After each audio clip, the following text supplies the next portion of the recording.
let's discuss a phenomenon called regression to the mean. Let's start with the idea. The idea of regression to mean is extreme values are typically followed by less extreme values.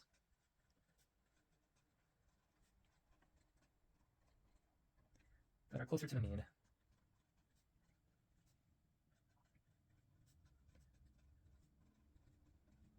Let's say example 1. Let's say for values, we're looking at Germany soccer goals.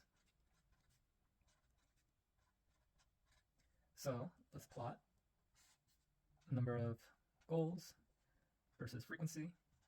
And soccer is a pretty low goal type of sport. So I don't know, 1, 2, distribution probably looks like something like this. Let's say the mean is, I don't know, 1.2. So let's say at a World Cup game versus, actually let's say Brazil, if you guys remember that game, score, actually let's call it goal, number of goal was 7. That is very extreme. And then if you look at their next game, the goal might have been, I don't know, 2. So extreme values are typically followed by less extreme values closer to the mean. We had that World Cup game versus Brazil. Germany scored 7 goals. Super extreme. And then the next game, they only scored 2. Much less extreme, much closer to their mean of 1.2 soccer goals.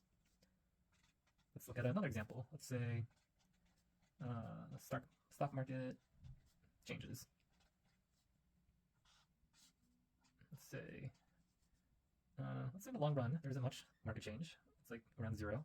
There are probably days where you have like changing of 50, maybe 100, losing 50, losing 100. Nothing too extreme. And let's say it looks like a normal distribution.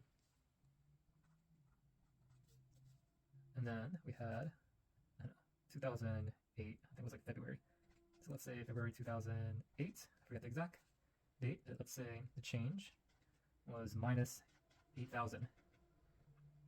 Say the stock market was 8,000 less month over month. Then you look at March 2008. I mean, that's super extreme. Then following month, maybe it was just down 200. Again, much less extreme and much closer to the mean of 0. So basic principle of regression to the mean is there's a mean that the population has. For example, the German soccer team's population mean for goals is around 1.2. So that is the population mean. Even if you observe something extreme one time, doesn't mean it's going to stay at the extreme value. If anything, the next time you observe a value, it's going to be much less extreme and much closer to that population mean.